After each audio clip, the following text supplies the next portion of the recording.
meneliti tentang masalahnya anemi pada remaja, ya kan dependennya berarti anemi, ya kan? Anemia itu sebagai dependent variable. Nah, nanti itu diurutkan dulu teorinya tentang anemia. Ya, jadi anemia itu apa dan lain sebagainya. Ini teori-teori yang berkaitan dengan permasalahan yang akan diteliti. Ya, silakan kalau mau bertanya. Ya, silakan. Oke. Nah, setelah itu seluruh aspek ya penyakit yang diteliti tidak perlu ditulis dalam tinjauan pustaka. Jadi nanti kan Anda tentang substansi, misalnya Anda tentang anemia pada remaja. Anda kan cari referensi ya, buku-buku yang kaitannya dengan anemi gitu ya. Misalnya ada 10 buku gitu ya, hal yang tentang anemi Anda dapatkan, ya itu tidak semuanya dimasukkan di bab 2 gitu.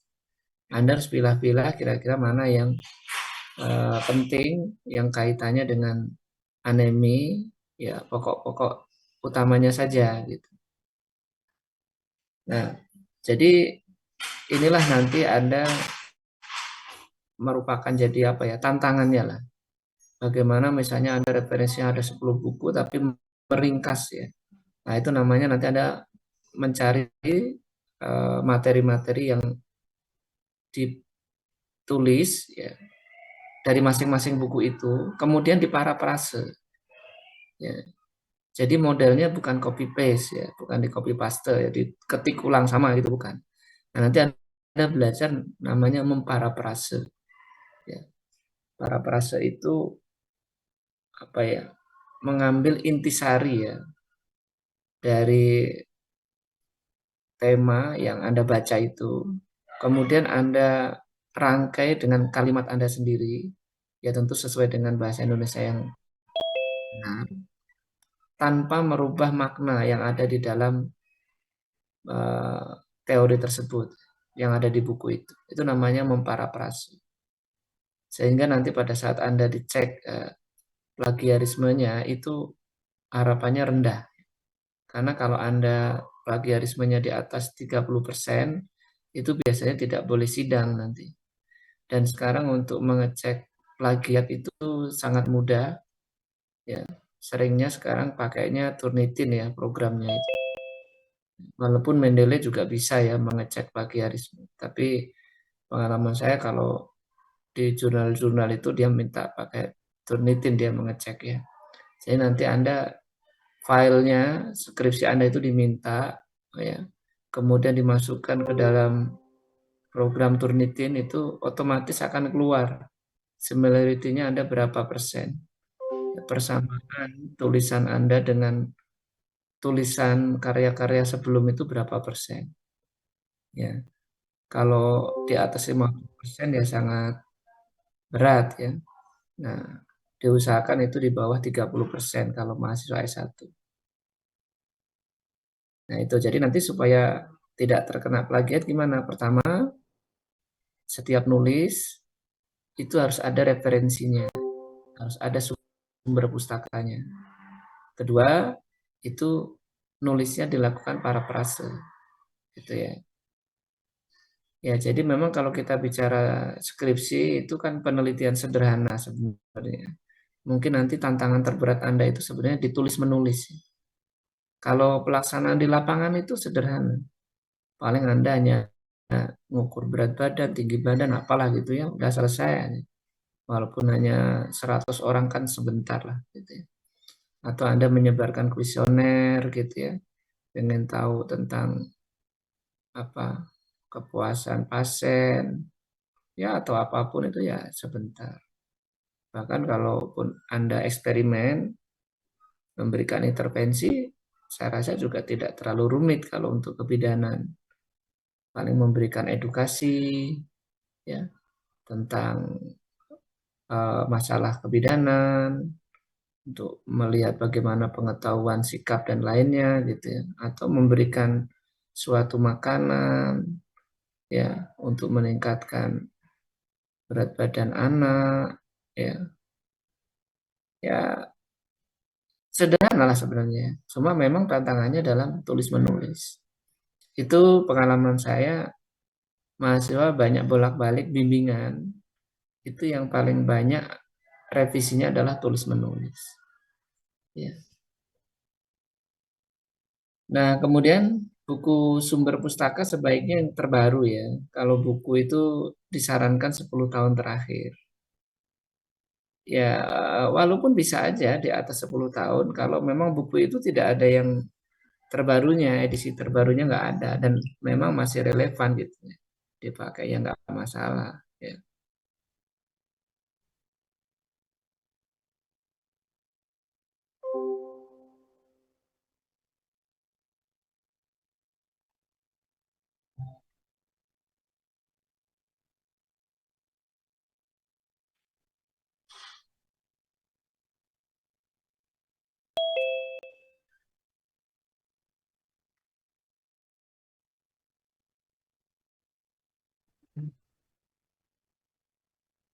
Ya. Nah, itu ya. Jadi banyak teori-teori yang lama masih relevan, bisa dipakai. Ya. Nah, kemudian kalau artikel jurnal ilmiah itu sebaiknya 5 tahun terakhir. Ya. Nah, kenapa kalau artikel harus lebih up to date? Karena kalau artikel itu terbitannya banyak. Sehari itu wah bisa ratusan atau ribuan mungkin ya yang publish ya, nasional maupun internasional. Banyak ini ya. Nah, makanya dia harus lebih up to date. Beda kalau buku gitu. Kalau buku itu kan nulisnya lama ya, terbitnya. Satu buku itu bisa ada terbitannya lagi lama ya. Saya nulis buku 2005, 2006, baru revisi lagi 2010, edisi terbarunya lagi ke 2022 gitu ya. Nah, kemudian ini hasil-hasil penelitian online yang berkaitan dengan masalah yang akan diteliti sebaiknya ada dalam pinjaman pustaka. Ya, ini sebenarnya Anda bisa juga lihat-lihat skripsi, tesis, disertasi yang ada di perpustakaan. Itu juga bisa menjadi acuan untuk Anda jadikan referensi.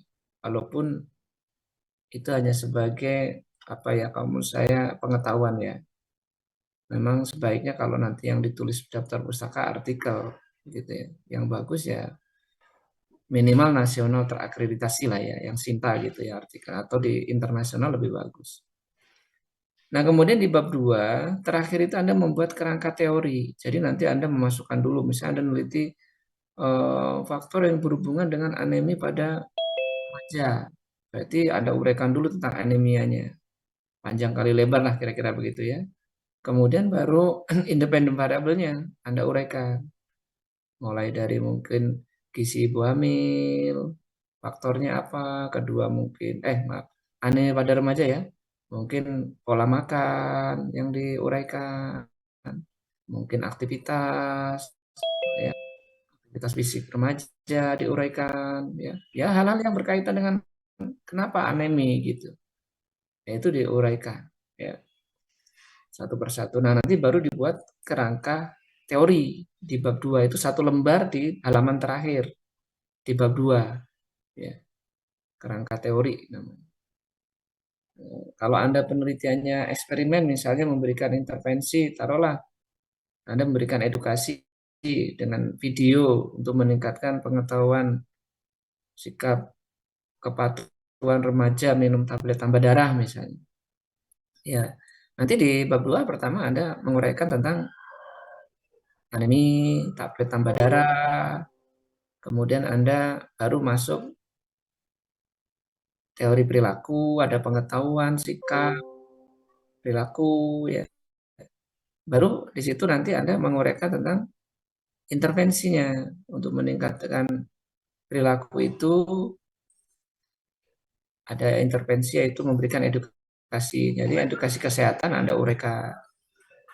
Nah, nanti baru dibuat kerangka teori gitu ya. Nah, ini contoh aja ya, ini contoh. Eh, Anda bisa membedakan teori dengan kerangka teori ya. Harus hati-hati. Ada teori, ada kerangka teori. Nanti kalau bab 3 ada kerangka konsep. Nah, kalau ini teori. Ya, ini teori, bukan kerangka teori. Kalau teori itu ya asli dari bukunya, dari sumber penulisnya itu namanya teori. Nah, teori ini ada dua macam. Ada teori, di dalam buku itu dia hanya uraian aja gitu. Teori, ya, teori tentang kebidanan, tentang apa itu, atau tentang penyakit. Misalnya Anda meneliti tentang stunting, ya teori tentang stunting dan lain-lain. Ada. Nah, ada juga teori selain dia menguraikan secara narasi, dia membuat seperti kerangka ya apa ya ringkasan teori lah disebutnya kayak gini ya. Ini salah satu contoh tentang behavior ya, tentang perilaku misalnya. Ini menurut Green ya, misalnya. Jadi Green itu karena saya punya dua bukunya ya, yang lama dengan yang terbaru itu ya. Yang Green aslinya ya, itu dia menguraikan teori perilaku. Ya, perilaku itu apa, behavior itu apa, ya. Kemudian dia tulis ya ada predisposing factor, enabling factor, inverse factor, ada health education di situ. Itu teori Green. Ada juga teori Skinner, ada teori Bloom tentang perilaku itu. Banyak teori perilaku itu saya tahu ada sekitar 20-an teori perilaku. Ya. Tapi yang paling tren memang Green ya. Green sama Bloom itu yang paling tren di kalangan mahasiswa S1 ya. Ya tapi ya nggak apa-apa kalau itu memang sesuai dengan penelitian Anda. Ini contoh aja. Nah, jadi dia menguraikan ya, banyak gitu kalau dibaca itu berlembar-lembar gitu, teori. Nah, setelah dia menguraikan, dia membuat suatu ringkasan dari uraian itu. Ya seperti ini ringkasannya. Ini di bukunya Green. Ya, di sini ada kualitas hidup, kesehatan itu berkaitan dengan kualitas hidup ya, kesehatan itu pengetahuan apa perilaku, lingkungan ya. Ya, ini diuraikan dulu di narasinya ada ini ya kalau nanti Anda baca buku Green itu ya jadi ternyata perilaku itu sangat besar pengaruhnya terhadap kesehatan dan lingkungan ya lingkungan ya. Makanya ya harus pinter-pinter kalau kita hidup di kota ya di kota-kota besar yang tingkat polusinya cukup tinggi ya karena lingkungan itu sangat berkaitan dengan kesehatan ya. Yang paling parah udah lingkungannya jelek, polusi udaranya, polusi airnya jelek, perilakunya tambah baik, tambah jelek, nggak baik gitu ya. Udah itu resiko tinggi untuk sakit ya. Nah, ternyata perilaku dipengaruhi ya oleh predisposing faktor ya, ada pengetahuan, sikap, ya. Ada juga nilai-nilai ya, mempengaruhi pengetahuan, persepsi dan reinforcing diuraikan di situ ya. Termasuk apa namanya petugas kesehatan ya. Kemudian ada apa enabling ya. Ini mempengaruhi perilaku. Nah, ternyata untuk meningkatkan ini penting yang namanya edukasi kesehatan. Ya. Nah, edukasi ini juga berkaitan dengan policy-nya, kebijakan, bagaimana pemerintah ya dan lain-lain. Nah, ini diuraikan ya. Nah, jadi nanti seperti itu ada baca dulu teorinya, ada kalanya di teori itu dia diringkas seperti ini ya. Nah, yang diinginkan nanti setelah di bab 2 akhir itu kerangka teori. Nah, kalau kerangka teori sudah diaplikasikan dengan penelitian kita. Misalnya saya penelitiannya tentang perilaku untuk meningkatkan apa anak memilih makanan yang sehat gitu ya.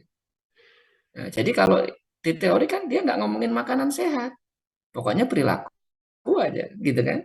Teori kan kalau teori kan general berlaku umum. Kalau nanti Anda menelitinya tentang pemberian ASI eksklusif misalnya.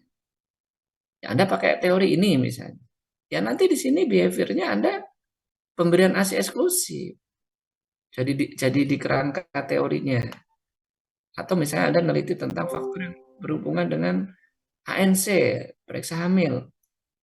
Ya teorinya mah sama. Bisa jadi kalau Anda pakai green misalnya teorinya sama. Tapi begitu membuat kerangka teori, Beda. Nah, Anda aplikasikan. Perilaku yang dimaksud di sini adalah ANC. Gitu. Ya. Nah, termasuk tadi faktor pencetusnya. Ya. Ini dikembangkan sesuai dengan apa yang Anda teliti. Ya. Karena bisa aja yang namanya pencetus perilaku memilih makanan yang sehat pada anak. Bisa jadi pencetusnya, faktor pencetusnya beda dengan perilaku ibu menyusui. Gitu lah. Ya. Paham nggak maksud saya yang saya ceritakan? Jadi di sini nanti teori itu dikembangkan, disesuaikan dengan apa yang Anda teliti. Mulai dari faktor pencetusnya, faktor penguatnya, enablingnya, reinforcing faktornya, itu dikembangkan. Tapi berdasarkan teori. Itulah. Paham nggak maksud saya? Ya. Nah, itu namanya kerangka teori. Nah, nanti di di bab 3, nah, ini kan, Anda membuat kerangka konsep. Nah, kerangka konsep ini berawal dari kerangka teori yang Anda buat, gitu loh, nyambungnya. Makanya aneh kalau ada mahasiswa bisa buat kerangka konsep, nggak bisa buat kerangka teori. Aneh itu. Karena kerangka konsep itu bagian dari kerangka teori. Kerangka teori berasal dari teori-teori yang sudah Anda kaji di bab 2 gitu loh nyambungnya. Makanya nanti Anda kan presentasi ujian itu kan hanya sekitar 10 sampai 15 menit. Ada mahasiswa, Pak, yang disajikan apa? Ya kan apalagi sampai bab 5 ya. Proposal aja kan sampai bab 3. Itu sudah halamannya bisa sampai 40 halaman ya, sekitar itu. Bab 2 itu adalah halamannya yang paling banyak. Ya kalau bab 1 yang disajikan paling hanya cukup 2-3 slide, ya kan? Mungkin tentang judul, masalah utamanya apa, tujuan, rumusan masalah, manfaat, selesai kan gitu. Bab 3 jelas, paling banyak. Karena metodologi penelitiannya yang harus ditekankan. Ya kan pada saat proposal ini ya. Beda kalau saat hasil, nanti yang ditekankan yang banyak hasil yang disajikan. Nah pertanyaannya Pak, gimana bab 2? Bab 2 ini kan bisa jadi halamannya sampai 30 halaman. Terus menyajikannya gimana? Anda menyajikannya cukup satu slide sebenarnya. Apa itu? Kerangka teori yang disajikan. Jadi seperti ini, satu slide gini. Ini Anda terangkan. Nah, makanya paling gampang menandai mahasiswa pertama, apakah dia referensinya banyak, yang dibaca bukunya itu minim apa enggak, itu kelihatan dari kerangka teorinya. Kedua, dia paham enggak dengan apa yang dia teliti. Terlihat dari kerangka teorinya itu. Jadi kadang-kadang nggak usah nanya, Anda sudah baca berapa buku? Nah, itu nggak usah nanya kadang-kadang mengenai tema atau substansi yang diteliti. Lihat aja kerangka teorinya. Kalau kerangka teorinya sederhana, ya sesederhana itulah pengetahuan dia. Gitu. Paham ya maksudnya ya? Jadi kadang-kadang, karena penguji itu, nanti kan ada ujian itu sekitar 1 jam. Tentu akan dibatasi kan, 4 orang penguji sekitar 15 menit. Dengan waktu terbatas itu kan, kita menanya nggak semua ditanya. Benar nggak? Tapi ada poin-poin pertanyaan yang itu bisa menggambarkan apa yang Anda tahu gitu. Paham ya maksud saya? Nah, nanti di bab 3 itu ada judulnya paradigma penelitian. Ya. Paradigma penelitian itu Anda menyampaikan sekitar ya 1 atau 2 alinea lah. Anda menyampaikan bahwa banyak hal yang berkaitan dengan pemberian ASI gitu. Kalau saya menyampaikan banyak faktor lah yang mempengaruhi anak memilih makanan sehat. Tadi berdasarkan bab 2 tadi kerangka teori. Nah, tapi segitu banyaknya faktor, saya bisa aja nggak neliti semua gitu. Ya. Saya hanya meneliti faktor-faktor tertentu saja. Nah, itu diterangkan di namanya paradigma penelitian. Ya. Diterangkan narasi itu, narasikan. Intinya menyampaikan banyak variabel kenapa yang Anda teliti variabel itu. Gitu. Ya. Kan biasanya mempengaruhi suatu kejadian penyakit itu kan banyak, ya kan? Dan Anda bisa neliti nggak semuanya. Anda neliti mungkin hanya 2, 3 variabel bisa, tapi itu dijelaskan kenapa. Yang mempengaruhinya banyak, Anda hanya meneliti 2, 3 variabel. Nah, itu diterangkan di paradigma penelitian. Kalau yang eksperimen, Anda mau meningkatkan kepatuhan remaja minum tablet tambah darah, tadi menggunakan video. Anda menerangkan. Kan untuk meningkatkan pengetahuan itu kan banyak caranya. Tidak hanya video, bisa leaflet, bisa macam-macam. Tapi kenapa Anda memilih video? Itu nanti yang ditulis di dalam paradigma penelitian. Nah, begitu Anda sudah nulis, yang diteliti nggak semuanya, diterangkan, ya berdasarkan sumber referensinya mungkin, jurnalnya mungkin, atau pengalaman di lapangan Anda sampaikan, baru Anda membuat kerangka konsep. Yang sumbernya dari kerangka teori tadi. Nah, jadi kerangka konsep mesti sederhana. Anda hanya membatasi misalnya pengetahuannya, sikapnya, atau apa. Kalau variabel, oh variabelnya yang mempengaruhi stunting banyak.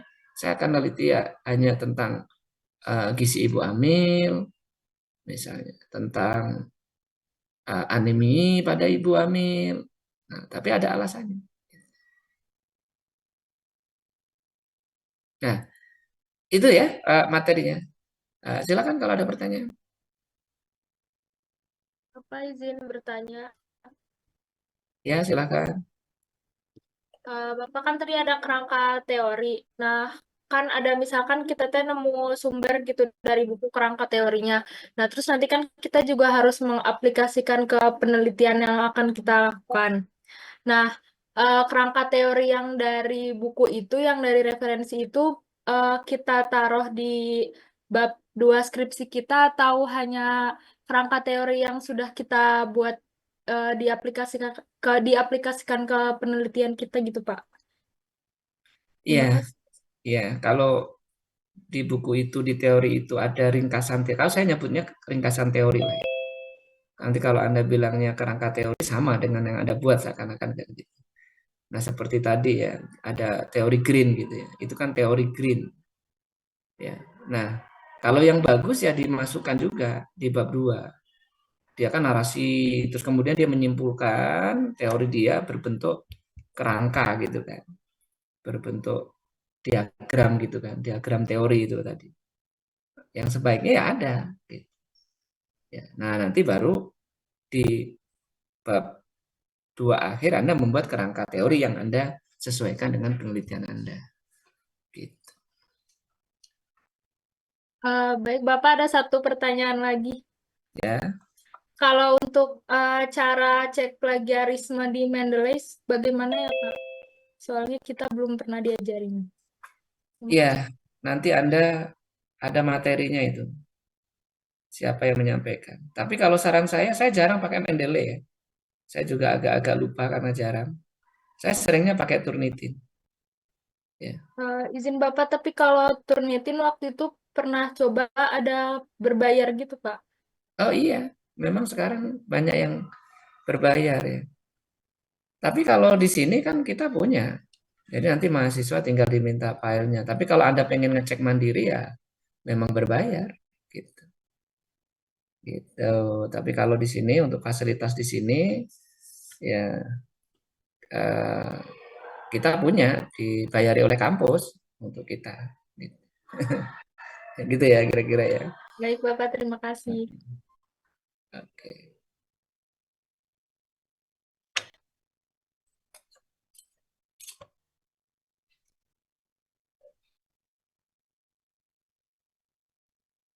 Nah, nanti kerangka konsep itu Di buku Anda bisa baca ya, tadi kan kita bahas tentang kerangka konsep, itu di halaman 75 ya. Ya. Jadi konsep itu tidak bisa diteliti kalau tidak dijabarkan dalam bentuk variabel. Gitu. Ya, makanya nanti Anda harus memahami yang Anda teliti itu bukan konsep, tapi variabel. Anda meneliti variabel kan? Ya. Tapi membuat kerangka konsep. Misalnya gini lah contoh. Sehat. Sehat itu konsep. Ya kan? Kalau Anda pengen tahu orang itu sehat enggaknya, kalau nggak dijabarkan dalam bentuk variabel, nggak bisa Anda menyimpulkan orang itu sehat enggaknya. Maka untuk mengetahui kesehatan seseorang, Anda urai dalam bentuk variabel. Variabelnya apa yang diteliti untuk mengetahui kesehatan orang? Ya misalnya tekanan darah, kadar HB-nya, kolesterol, tingkat stres. Nah, itu baru nanti bisa menyimpulkan ini orang sehat enggak? Kan gitu kan? Nah, gitu ya. Contoh lagi misalnya saya mau meneliti kejadian diare pada balita. Yang saya teliti itu ada lingkungan. Nah, lingkungan itu konsep. Anda nggak bisa menyimpulkan lingkungan itu baik apa enggaknya kalau nggak dijabarkan dalam bentuk variabel. Variabelnya apa misalnya? Oh, saya lihat lingkungan dari kualitas airnya, ya. Dari sarana jamban keluarganya bagaimana, sehat enggak? Nah, jadi yang dikaji nanti adalah variabelnya, kualitas sarana air bersih, kualitas sarana jamban, gitu. Ya, itu. Ya. Seperti perilaku itu kan ada kalanya perilaku itu konsep. Ya. Nanti tergantung perilaku apa ya. Kalau misalnya perilaku kaitannya dengan diare kan perilaku itu konsep. Anda pengen menyimpulkan perilakunya baik apa enggak ya? Ya harus jabarkan. Misalnya personal hygiene-nya, ya kan? Cara membersihkan peralatan makan, itu kan perilaku. Cara mengelola makanan, ya kan? Gitu. Nah itu ya, jadi ada variabel, ada konsep. Oke, itu ya kira-kira ya. Silakan kalau belum ada pertanyaan, sekarang latihannya adalah Anda membuat kerangka konsep ya, dari artikel yang Anda dapatkan. Coba ya, kan itu di artikel itu kan ada teorinya, bisa Anda baca-baca, terus kemudian Anda coba buat kerangka konsep. Itu latihannya untuk materi yang pertama. Jadi kalau membuat kerangka konsep, titiknya di dependen dulu. Anda harus baca dulu dependennya apa.